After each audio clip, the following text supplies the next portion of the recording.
Hello friends, आप सभी लोगों का हमारे स्मार्ट लर्निंग पॉइंट चैनल में स्वागत है। यदि आप लोग हाई स्कूल की परीक्षा या इंटरमीडिएट की परीक्षा तैयारी कर रहे हैं या आप लोग आम लोग नागरिक हैं, तब भी इंग्लिश की जानकारी आपको होना बहुत ज़रूरी है।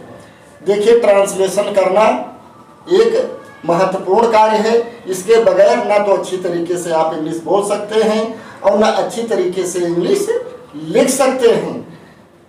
प्रतियोगी परीक्षाओं में ट्रांसलेशन आता है, चाहे आप हाई स्कूल में हो, चाहे इंटर में हो या कोई प्रतियोगी परीक्षाओं की तैयारी कर रहे हो। बिना ट्रांसलेशन के, बिना इंग्लिश के ज्ञान के आप आगे नहीं बढ़ सकते हैं। तो देखिए, ट्रांसलेशन के बारे में हमने एक मुहिम शुरू किया है, जिससे कि ट्रांसलेशन के बारे में आप अच्छी तरीके से एक्सपर्ट हो जाए, जानकारी हो सके।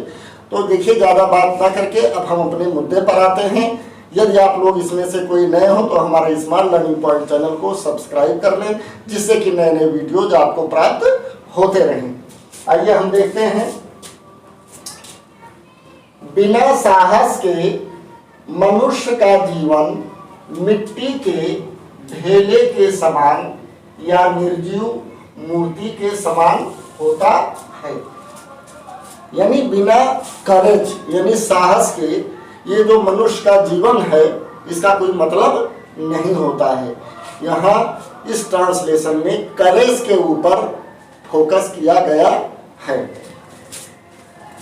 तो देखिए, बिना साहस के, विदाउट करेज, मनुष्य का जीवन, the life of man is like a lump of earth or lifeless idol. तो विदाउट करेज माने बिना साहस के, मनुष्य का जीवन, the life of man, is माने है किसके समान? ढेले के समान। लाइक ए लंप, लंप माने ढीला, मिट्टी का ढीला। ऑफ अर्थ, अर्थ माने पृथ्वी, पृथ्वी के ढीले के समान है। आर लाइफलेस आइडल, या लाइफलेस माने निर्जीव। ठीक है। तो बिना साहस के मनुष्य का जीवन मिट्टी के ढेले के समान या निर्जीव मूर्ति के समान होता है। Without courage the life of man is like a lump of earth or lifeless idol. ठीक है। तो आप लोग ध्यान से पूरा वीडियो देखते रहिए, जिससे कि आपकी इंग्लिश अच्छी हो जाए और सारा कॉन्सेप्ट क्लियर हो जाए। नेक्स्ट, नेपोलियन के शब्दकोश में असंभव शब्द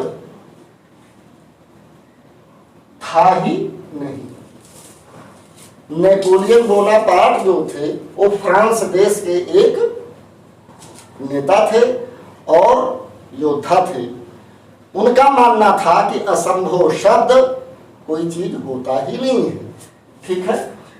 तो नेपोलियन के शब्दकोश में असंभव शब्द था ही नहीं। आंधी हो या तूफान, मार्ग में पहाड़ आए या घने जंगल, सबको चीरते हुए लक्ष्य पर पहुंचना ही नेपोलियन का सिद्धांत था। देखिए, नेपोलियन का जो सिद्धांत था वो असंभव को मानता ही नहीं था, और उसका ये मानना था कि रास्ते में जब आप आगे बढ़ेंगे अपने लक्ष्य की ओर, तो निश्चित रूप से बाधाएं आएंगी, जंगल हो या पहाड़। उसका मानना था इसको सबको चीरते हुए हमें अपने गोल लक्ष्य तक पहुंचना ही है। ठीक है। तो देखिए, नेपोलियन के शब्दकोश में, तो in the dictionary of Napoleon, Napoleon के शब्दकोश में इसका translation, in the dictionary of Napoleon, Napoleon के शब्दकोश में, ठीक है, असंभव शब्द था ही नहीं। There was no word like impossible, ठीक है। जहां पर किसी चीज का होना या ना होना पाया जाता है वहां हम देयर का इस्तेमाल करते हैं। तो यहाँ क्या है, नेपोलियन के शब्दकोश में असंभव शब्द नहीं था। तो there was no word like impossible, ठीक है। अब देखिए नेक्स्ट, आंधी हो या तूफान, मार्ग में पहाड़ आए या घने जंगल, इट में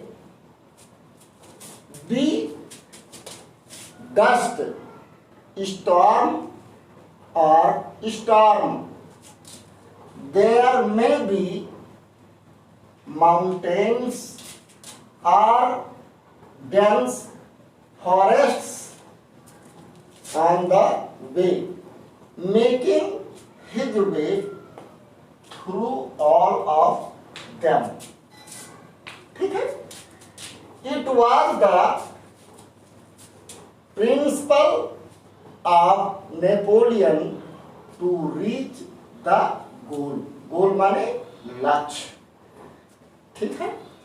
तो आप लोग देख रहे हैं कि ट्रांसलेशन करना कितना आसान लग रहा है।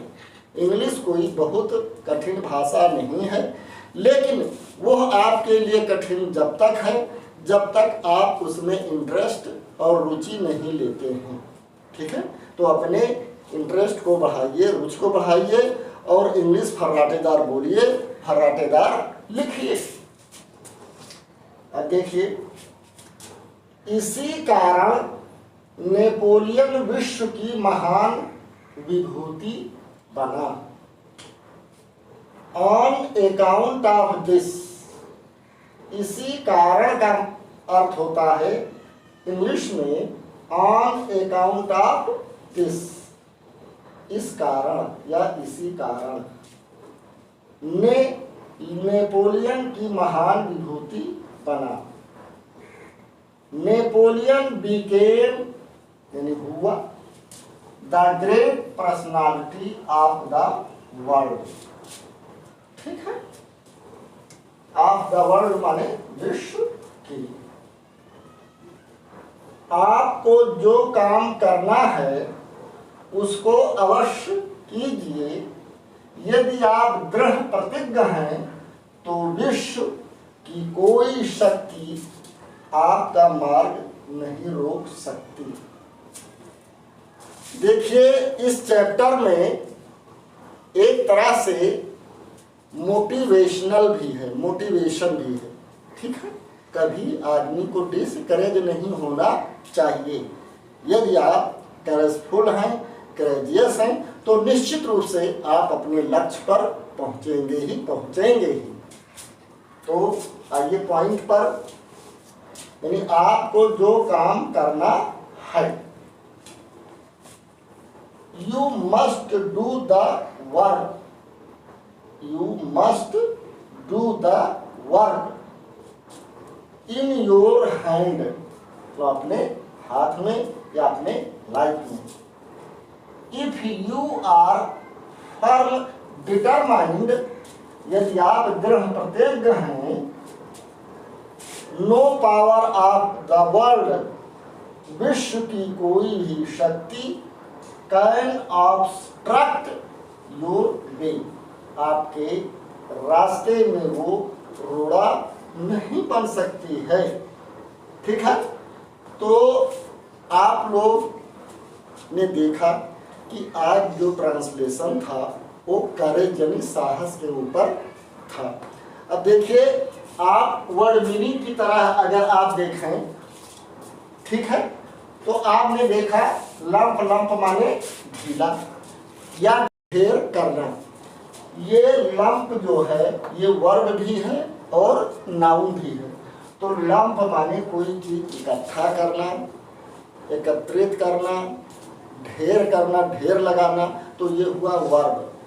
और अगर नाउन के बारे में देखा जाए तो लंप माने ढीला। ठीक है। लाइफलेस माने निर्जीव, और विदाउट करेज माने बिना साहस के। ये शब्दावलियां अगर आपके दिमाग में रहेंगी तो आप फर्राटेदार अंग्रेजी बोल सकते हैं और ट्रांसलेशन कर भी सकते हैं। ठीक है। अब देखिए, डिक्शनरी माने तो जैसा कि आप लोग जानते हैं शब्द कोश, इम्पॉसिबल असंभव, इट में यानी हो सकता है, ये हो सकता है, हो सकता है। अब देखिए प्रिंसिपल, प्रिंसिपल माने सिद्धांत। अगर यहाँ PAL होता तो वो होता प्रधानाचार्य यानी प्राचार्य, लेकिन यहाँ PLE है तो ये हुआ प्रिंसिपल सिद्धांत। ठीक है। और गोल, गोल माने लक्ष्य, राइट।